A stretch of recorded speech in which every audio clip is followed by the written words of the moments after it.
أناس يصرخون ويهرولون في كل مكان كالمجانين. هل هي نهاية العالم؟ تبدأ القصة في تورونتو في كندا مع شخص يدعى آليك مانسيان الذي قرر أن عليه أن يكمل الانتقام وإنزال غضبه على البشر بإزهاق أرواحهم. وإن يوم 23 من أبريل سنة 2018 كان يوم القصص، يوم تطحن العظام واللحم تحت العجلات. كان يوما مسودا حالكا ملطخا بالدماء، الناس يتحولون فيه إلى جثث متساقطة على الأرض، وآليك مانسيان كان هو قاتلهم في هذه الحياة. لقد اكترى سيارة وبدأ في دهس الناس في الشارع، بدأ بسحقهم دون رحمة مثل الحشرات، وسيقول في قسم التحقيق فيما بعد أنه اكترى تلك السيارة حتى يستخدمها كسلاح للقتل. نعم، أسمعك تتحدث مع نفسك قائلا: لم تخبرنا كم قتل. إن الرجل قتل 10 أشخاص و15 آخرين أصيبوا بجروح خطيرة. لكن هل تذكر أني قلت أن عليه أن يكمل الانتقام؟ تذكر كلمة يكمل، لأننا سنعود لها بعد قليل.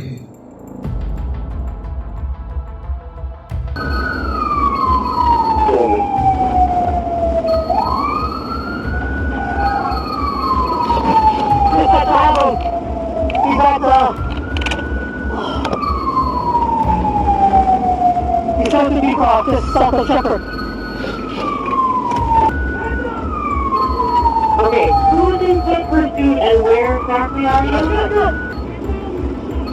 3322, I'm heading over to help them see where they want me.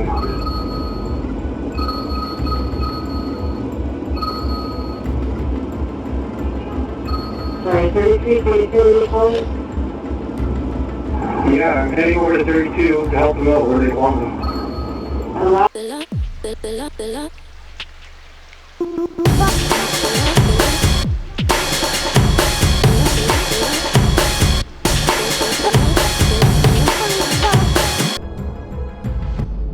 أنت رأيت آليك كان يصوب شيئا ما أسود على الشرطي.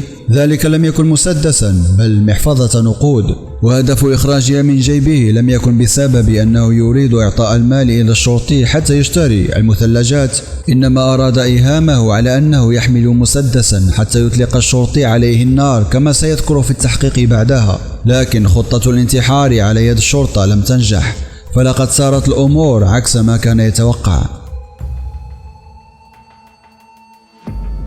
دعونا قبل البدء أن نوضح بعض المصطلحات التي ظل يرددها المجرم أثناء التحقيق حتى تكون الأمور واضحة. إنسل تعني أن الشخص يريد ممارسة الجنس مع المرأة لكنه لا يستطيع ذلك. ستيسيس هن النساء الجذابات والمثيرات جسديا. تشاتس هم الرجال الجذابون والمثيرون جسديا وأيضا يعرفون برجال ألفا. نورميز هم الأشخاص العاديون الذين صنفوا من المجتمع على أنهم عاديون، والمجتمع هنا نقصد به العرق المتفوق أي تشاتس والستيسيس. المجرم في هذه الحالة يمثل فئة إنسل ويريد القضاء على تشاتس، وبهذا تكون فئة ستيس والتي هي من النساء مجبرة على ممارسة الجنس مع فئة إنسل، لأن فئة تشاتس لم تعد موجودة، علما أن فئة إنسل تكره أساسا ستيسيس بسبب أنهن يملن إلى تشاتس كما ذكرنا سلفا. ويمكن القول أيضا أن مجتمع إنسل لا يختلف كثيرا عن مجتمع فيمينيزم أو النسوية، أي النساء اللائي يكرهن الرجال بشكل عام.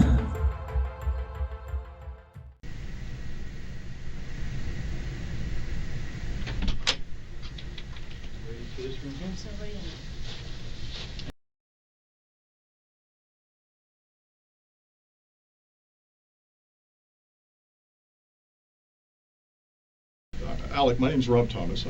I want you to call me Rob from here on in, okay? Okay. Is that okay? Okay. Okay. Alec, I want you to understand something. I'm a senior detective with the Toronto Police. Do you understand what that means? Yes. I don't wear a uniform. I wear a suit and tie because of the type of work that I do. But although I'm in a suit and tie, I'm an actual police officer, okay? And I'm one of the senior investigators on this case, okay? I got called in for this specific case because of what's happened and the involvement and everything else that's been going on, okay? Before we get started, I want you to know that we're being videotaped and audio taped, okay? Okay. Do you know what I mean by that? Yes, everything I say and do is being captured. Exactly, yeah, on audio and video, okay? Now, here's what I want to do, Alec. I want to talk to you, okay? We're going to spend a good deal of time together, okay? Okay. It's important that I talk to you, all right? هل لاحظت شيئا؟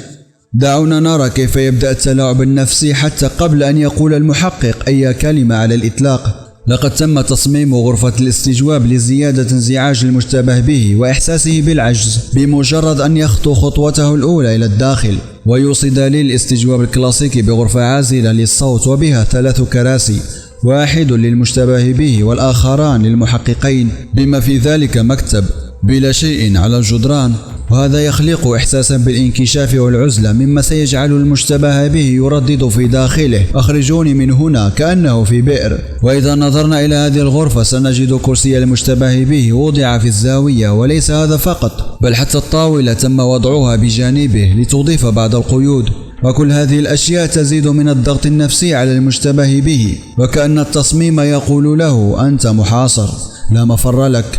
ولو أنهم كانوا سيتحدثون مع شاهد فعلى الأغلب أنهم سيخلقون بيئة ودية ومفتوحة بوضع الكرسي في المنتصف وغيرها من الأشياء الأخرى التي ستعطي انطباعا بالأمان والراحة. كما أن استراتيجية البيئة المفتوحة قد تستخدم مع المشتبه به وليس الشاهد فقط لأسباب ربما أذكرها مستقبلا.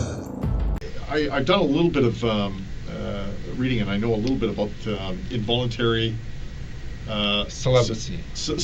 Celibacy, right? So being celibate, involuntarily Yes. celibate. What does that mean? That means celibacy means someone who never has sexual intercourse. Right. Involuntary celibacy means this wasn't your choice. I You see. essentially have been thrown into true forced loneliness and you're unable to lose your virginity. Right. This is especially painful for young males. Right. That makes sense. هناك أمران يجب أن يفهما هنا. أولهما أن هذا الإنسان كان يعيش في وحدة قاهرة، كما أنه قاص على نفسه، والقسوة يمكن ملاحظتها من خلال كلامه، لا سيما في المفردات التي استعملها توا، مثل قذفنا في الوحدة مؤلم مجبر غير قادر. إنه ببساطة يعتقد أن المجتمع هو السبب الحقيقي لما آل إليه، وكل شيء حدث في حياته حدث بسبب المجتمع. وحينما نقول مجتمع فنحن لا نقصد أنه يجب أن يكون هناك أشخاص أمامك حتى يؤثروا عليك، بل إن علم النفس الاجتماعي يقول أن علمك بوجود أشخاص في هذا العالم سيؤثر عليك دون الحاجة إلى وجودهم أمامك. ومثال ذلك أنك حينما تريد الخروج إلى الكورنيش مثلا، فأنت تضرب 1000 حساب قبل الخروج، تنظر في المرآة، تنظر لثيابك، إلى شعرك، إلى وجهك، إلى عينك، هل هناك ذبابة نائمة عليه أم لا؟ وفعلك لهذه الأشياء نابع من معرفتك أن الناس في الخارج سينظرون إليك، علما أنك في البيت ولا يوجد أحد يؤثر عليك، لكن توقعك لما سيحدث هو الذي يؤثر عليك بدل ذلك. When did you first? Sorry, you mentioned this and I forgot. When did you first go on to 4chan? 2014. 2014, and specifically when in 2014? May 23, 2014. How were you able to remember that? Because I remember that was a very significant day. Okay, what was that? That was when Elliot Rodger decided to essentially commit an uprising, a beta uprising, if you will, Right. against the Chads and the Stacys. Okay. It was a beta uprising. A beta uprising? Okay. Although he didn't call it a beta uprising at the time. Someone else who was inspired by him by the name of Chris Harper, called it a Beta Uprising sometime in actually I believe it was October 1, 2015. انتفاضة بيتا الهدف منها قتل تشادز بغرض الحصول على ستيسيس. وللتذكير فقط، التشادز هم الرجال الجذابون والمثيرون، والستيسيس هن النساء الجذابات والمثيرات. It was Elliot Rodger who was the father of Basically this, the entire movement. Right. So explain to me this movement. What's this movement about? It's basically a movement of angry incels such as myself who are unable to get laid. Therefore, we want to overthrow the Chads, which would force the Stacys to be forced to reproduce with the incels. Right. Okay. When you say incels, involuntary celibate. So that's just a short form for fellas who can't get laid. Can't have sex. Right. Okay. And what happened in the Elliot Rodgers uprising? What did he do? I know he used a gun as well as a vehicle to convert the life status of certain individuals to death status. Right. Only to carry the message that incels can't be oppressed. And then what about Chris Harper Mercer? What did he do? He used a gun for all of his murders. For all of his murders. How many people did he murder? I believe it was either 8 killed and 10 injured, or 10 killed and 8 injured. 10 killed and 8 injured. Okay. It was one of those two. Okay. And were these fellas active on 4chan? Yes. They were. Eh? Have you ever communicated with these fellas? I actually have, as a matter of fact. Who did you communicate with? Both of them, actually. Really? من السهل ملاحظة أن الرجل متوتر لدرجة كبيرة. هذا ما يخبرنا به جسده، فهو لم يكف عن تحريك يده ورجله منذ دخوله إلى الغرفة، بل إن جسده كله كان يتجه صعودا ونزولا كأنه يجلس على نار حارقة. وسبب التوتر هذا غير واضح تماما، إلا أننا يمكننا أن نفترض على أنه ربما قد يكون مصدوما مما فعل، وهذا طبيعي ويحدث بسبب الجهاز الحوفي حينما يفعل الإنسان فعلا بشعا أو يشهد على فعل بشع شنيع، أو ربما هو خائف مما قد يأتي مستقبلا مثل الإعدام. وهنا قد يقول قائل: هو أصلا كان يريد الانتحار، إذن كيف يكون خائفا من الإعدام؟ والإجابة عن هذا السؤال هي أن الأفكار تتغير. أحيانا تجد إنسانا يقول لك سأنتحر، وفجأة ولسبب ما تجده غير رأيه بغرابة شديدة، هو أن المجرم خائف من فكرة بقائه في السجن مدى الحياة حتى يتعفن من الملل. ربما يكون توتره هذا غير نابع من الخوف أصلا، إنما من شيء آخر. هناك احتمالات كثيرة لا نريد الخوض فيها الآن. We discussed our frustrations at society and being unable to get laid, and we were plotting a certain timed strikes on society in order to confuse and shake the foundations, just to put all the normies in a state of panic. Okay, and who would be a normie? Normie means normal people. That would be anyone who is considered to be normal by the unfair standards of society. But not the Chads or Stacys. Chads and Stacys are actually above normies, or at least they think they're above normies. Of course, yeah. So is it fair to say you've got Chads and Stacys up here, normies down here, and then you've got celebs who believe that they are being repressed? Incels, sorry. Yes. Incels who believe they're being suppressed or repressed. Yes. They convert the Stacys and Chads from living to dead. And so the targets, who would the targets for this uprising be? All of the alpha males. All the alpha males. So the Chads. Yes. So those are the people that you want to kill? Yes. Okay. And who else? Any of the Stacys who do not wish to give their love and affection to the incels. So they're a target as well? Yes. To be killed? Yes. Okay, and what about the normies? Normies. Yes, we don't necessarily wish to kill the normies, but we do wish to subjugate them in order to make them understand that that our type is the more superior one. Right, right. So when you say subjugate, what do you mean by that? Meaning either imprison them or put them in a lower position in society, Okay. so that they acknowledge the incels or the Pepe the Frog types as the more superior ones. تم تشخيص آليك على أنه يعاني من متلازمة أسبرغر، ويجد المصابون بهذا المرض صعوبة كبيرة في التفاعل مع المجتمع، على أن هذه المتلازمة تختلف عن غيرها من اضطرابات طيف التوحد، إذ أن المصاب بها يمكنه الاستمرار في تطوير الجوانب اللغوية والإدراكية على حد سواء، كما أن هناك بعض الدراسات والتي تقول أن هذا المرض يمكن أن يكون له أسس جينية، لكن حقيقة أن المصابين به لا يكادون يظهرون تعاطفا للآخرين تبدو جلية واضحة، كما هو الحال مع آليك وهو يتحدث إلى المحقق. إن الرجل لا يظهر أي ندم أو تعاطف، علما أنه ارتكب مجزرة قبل ساعات قليلة فقط من وجوده هنا. You're saying things that I'm not familiar with. Sorry. What's a Pepe the But Frog? he's a mascot on 4chan. He's a mascot? Yes. So going back to the conversation with Chris and Elliot, who did you have conversation with first? Let me ask you that. Elliot. Elliot. So how did you learn of Elliot? Because we private messaged each other on Reddit. Yep. After I saw one of his posts, Mm-hmm.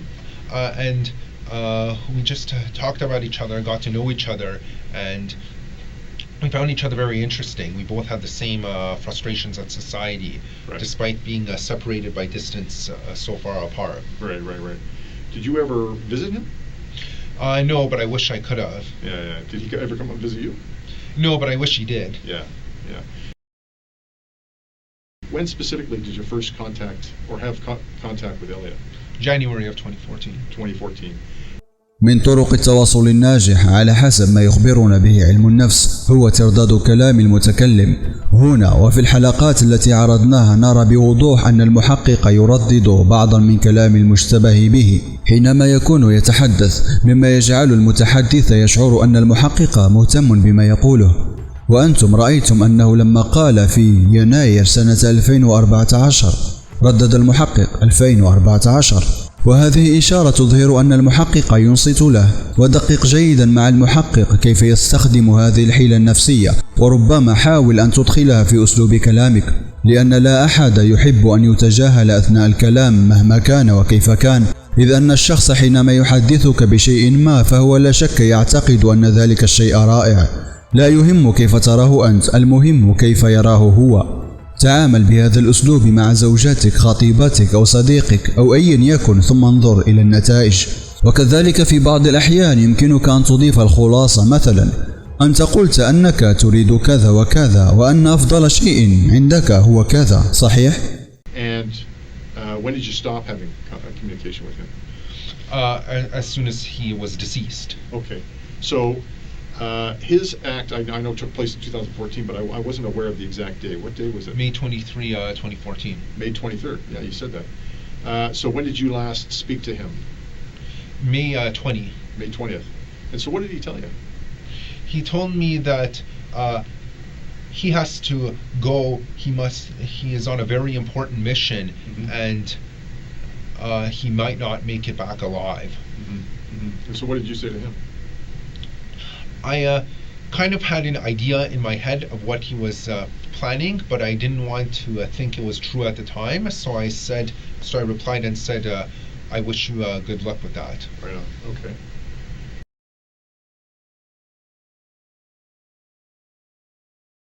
When did you learn that what he had done? I saw it on the news later that night. Later on the 23rd. Yes. Okay. And what did you think?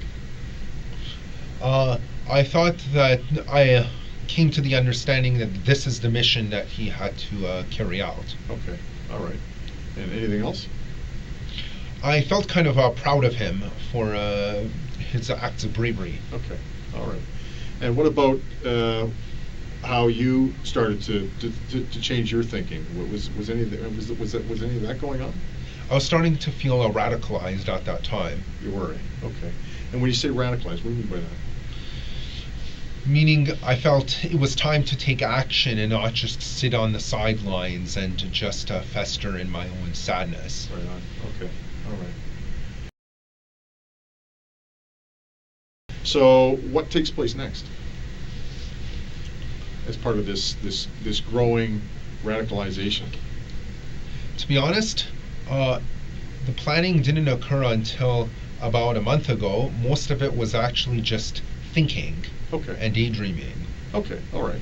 So the thinking and daydreaming, when did that start? That started about a month after the rebellion in May of 2014. Okay, so So in June I started thinking about this stuff. And then that continued right up till about a month ago? Yes, which is when I booked the van in order to use as a tool for rebellion. Okay, all right. So take me through that process. What was going through your mind, and what were you thinking when you were doing all of this? What was going on? I was thinking that it was a time that I stood up to the Chads and Stacys. Okay. And then, so what happened? Tell me what takes place. So I booked the van. Yep. And then I just simply wait until today. Yep. And then I go rent the van, and then I drive it, take it downtown to Toronto. Okay. And I just start using it as a weapon. Okay. All right. And so when you say that, what do you mean by that? Meaning the vehicle collided with several pedestrians, some of who are no longer alive as a result. Right. Okay. Okay. And so that's a lot of information. Take me back to a month ago. You said this is when this whole planning started? Yes. Okay. So about a month ago, where were you at that point? I was at Seneca College, and I decided to phone Ryder and book either a truck or a van with them. And they had a 10-foot van available, so I figured that this is perfect. I can it's big enough to have an effect, but not too big that I can't maneuver with it. So the van was the perfect medium size to use as my weapon. I'm going to ask you this because it's important. 10 people died here today. 15 people were seriously injured. I think it's important to ask how you feel about that. I feel like I accomplished my mission. You feel like you accomplished your mission? Yes. Okay. If the families of those people who were murdered and who were injured were in this room right now, what would you say to them? I honestly don't know what I would say.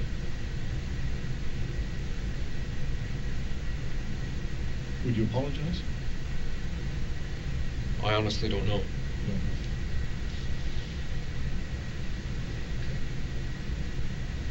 Can we shake your hand?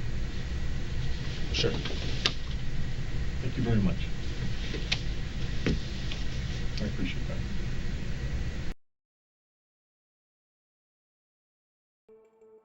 أغلب أسئلة المحقق كانت أسئلة مفتوحة، والهدف منها الحصول على معلومات كثيرة بقدر ما يمكن، كما أنها مفيدة للمحكمة كحجة ودليل عليه، ومفيدة لعالم النفس الذي سيطلع عليها فيما بعد محاولا تفسير سلوكه. وهذا الكلام أيضا ينطبق على المختص في علم النفس الجنائي أو criminology. والشيء المثير للاهتمام هو صبر المحقق. تخيل أنك تجلس مع شخص كهذا وهو يحدثك عن كيف فعل جريمته بشكل بشع وغير مبالي، وكأنه فقط كان يلعب. هل كنت لتصبر مثل ما فعل المحقق معه؟ ربما على الأقل كنت ستنطحه مع الحائط برأسك الحديدي، من يدري؟ على العموم آليك هذا لم يتم الحكم عليه إلى حد الساعة، علما أنه مر بجلسات عديدة، لكن المتوقع على حسب ما جاء في بعض المصادر أنه سيحكم عليه بالمؤبد.